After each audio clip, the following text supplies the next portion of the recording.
নমস্কার, মিনু রান্নাঘরের আরেকটি নতুন ভিডিওতে আপনাদের সবাইকে স্বাগতম। আজ ইলিশ মাছের নতুন একটি রেসিপি নিয়ে আমি হাজির হয়েছি।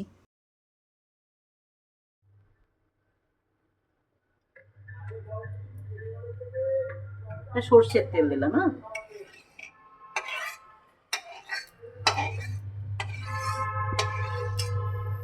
তেলটা গরম হোক।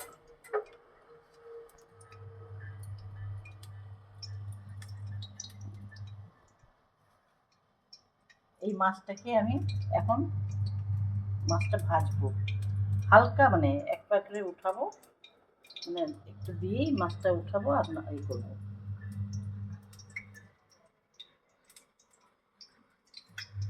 আমি কিন্তু এখানটা মাছে একটু নুন হলুদ মাখিয়ে নিয়েছি। হ্যাঁ, আগেতে নুন হলুদ মাখিয়ে নিয়েছি, কেননা নুন হলুদ না মাখালে মাছটার মধ্যে নুন হলুদ ডুববে না।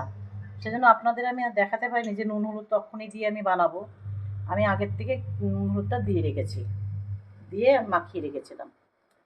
ঠিক আছে, আমি এবারে মাছটাকে গরম করেছি, তেলটা গরম করেছি। এবার মাছটা আস্তে করে ছাড়বো, ছেড়ে মাছটাকে একটু এদিক ওদিক করে নেড়ে আবার উল্টিয়ে দিলাম।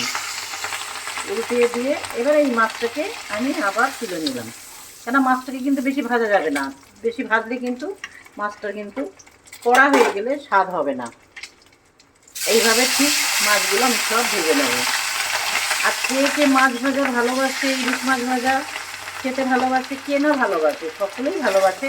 কিন্তু কে কে ভালোবাসে আমাকে একটু কমেন্ট করে জানাবেন, তাহলে আমি ঠিক সেইভাবে মাছটাকে ভেজে বানিয়ে দেখিয়ে দেবো। ঠিক আছে, মাছ ভাজা হয়ে গেছে। এবার আমি তেজপাতা, লঙ্কা, এটা ফোড়ন দিচ্ছি। একটু রাঁধুনি ফোড়ন দিয়ে দিলাম, কাঁচা লঙ্কা দিলাম। এবার আমি কচুমুখিটা ছেড়ে দিচ্ছি। কচুমুখিটা আমি একটু ভেজে নেব, কচুমুখিটা ভেজে নেব। নেওয়ার পরে তারপর আমি কুমড়োটা দিয়ে একসঙ্গে ভাজবো। কচুমুখিটা ভেজে নিচ্ছি। হ্যাঁ, কচুমুখিটা ভেজে নিয়ে তারপরে কুমড়োটা ছাড়বো। কচুমুখিটা ভাজলাম একটাই কারণে, যে কচুমুখিটা না ভাজলে পরে ওটাকে আবার লালানি ভাবটা হবে, আর কচুমুখিটা গলতেও চাইবে না। ওই জন্য কচুমুখিটা আগে ভেজে নিলাম। এবার দিলাম কুমড়োটা ছেড়ে, এবার কুমড়োটা দিয়ে এবার ভাজবো।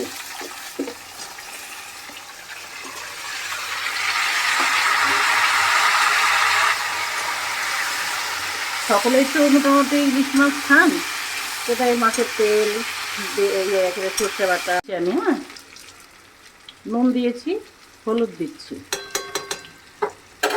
এবার একটু নাড়াচাড়া করি। আমার কুমড়ো গাঠি করছি সব ভাজা হয়ে গেছে, ভাজা হয়ে গেছে। এবার একটু হলুদ দিয়ে এটা একটু নাড়লাম, আর একটু সামান্য একটু আদা দিচ্ছি, এইটুকু। এই যে স্বাদ মতন দিলাম, দরকার পড়ে না। 1 চামচ জিরের গুঁড়ো দিয়ে দিলাম। ধনে দিয়ে, জিরে দিয়ে, তেজপাতা, শুকনো লঙ্কা এসব দিয়ে আমার গুঁড়ো করা আছে, আমি সেইটাকে দিয়ে দিই। জাস্ট আজকে জিরে, ভাজা জিরে দিয়ে ঝোলটা করছি। হ্যাঁ, কাঁচা জিরে দেবেন না, কিন্তু কাঁচা জিরে দিলে কুমড়োতে ভালো লাগবে না। ভাজা জিরে দিয়ে বানাতে হবে। কাটি কচু দিয়ে ভাজা জিরে এইসব রান্না করতে হয়। ঝালটা তো আমি শুকনো লঙ্কা দিইনি, এবার গোটা গোটা লঙ্কা দিয়ে দিলাম। তো একটু যে যেটা ঝাল পছন্দ করে সেরকমভাবে খাবেন।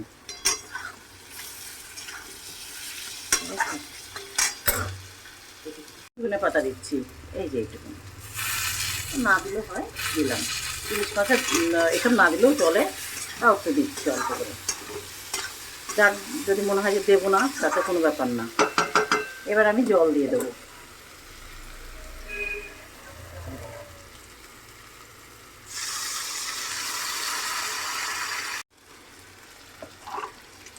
অনেকে মাছে হয়তো চিনি পছন্দ করেন না, তা আমি একটুখানি দিচ্ছি। হ্যাঁ, জাস্ট একটুখানি, মানে চা চামচের এক চামচের 4 ভাগের একটু দিয়েছি আর কি, যাকে বলে একটু দিলে তো স্বাদটা আসে আর কি।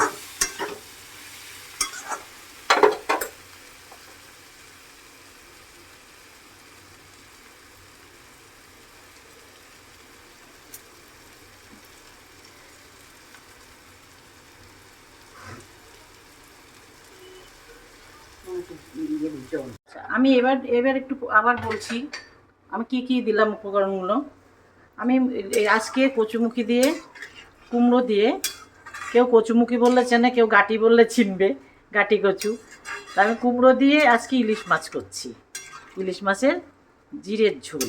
জিরের ঝোল মানে মানে জিরে হচ্ছে বাটা না, কাঁচা বাটা না, আমি ভাজা জিরে দিয়ে করছি। যেমন তেজপাতা, ধনে গুঁড়ো, তারপরে দিয়ে হচ্ছে লঙ্কার গুঁড়ো, তেজপাতা সব একসঙ্গে দিয়ে মিক্সড করে আমি এটাকে গুঁড়ো করে রেখেছিলাম। তাই মাছের মধ্যে দিয়েছি একটু ধনে পাতা, জিরের গুঁড়ো, লঙ্কা। বেশি কিছু লাগবে না, এতে কিচ্ছু লাগবে না। এটা পাতলা করে ঝোল করলে পরে খেতে হেভি স্বাদ লাগবে। এটা সকলেই খেতে পারবে আর সকলেই খুব পছন্দ হবে। আমার মাছের ঝোলটা এরকম ফুটে গেছে। হ্যাঁ, এটা ভালো করে ফুটিয়ে নিতে হবে কিন্তু, মানে আলু দিয়েই করেন বা গাঁটি কচু দিয়ে করেন বা কুমড়ো তো করেছি, আমার সমস্ত কুমড়ো গাঁটি কচু দুটোই গলে গেছে। হ্যাঁ, এবার আমি মাছটাকে ছাড়বো, কেননা মাছটাকে দিয়ে যদি আমি বেশি ফুটাতে যাই তাহলে মাছটাকে ভেঙে যাবে। ঠিক আছে, আমি জন্যতে মাছটা আমি এখন ছেড়ে দিচ্ছি।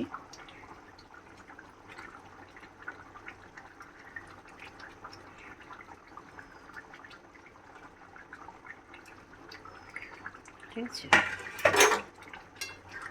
এবার আমি মাছটাকে একটু ঢেকে দেব, একটু ভাপে রাখি, নাহলে মাছটা ফুটুক, একটু ফুটবে, মানে মিনিট দুয়েক ফুটবে। আমার রান্না হয়ে গেছে। হ্যাঁ, আমার এবার রান্নাটা কমপ্লিট হয়ে গেছে। এবার আমি ঢালবো। আমার রান্না কমপ্লিট। ঠিক আছে, আমার রান্না খেয়ে যদি কারোর ভালো লাগে সাবস্ক্রাইব করবেন, প্লাস আপনি কমেন্ট করবেন, শেয়ার করবেন। ঠিক আছে, আমি আবার কালকে দেখা করব আপনাদের সঙ্গে।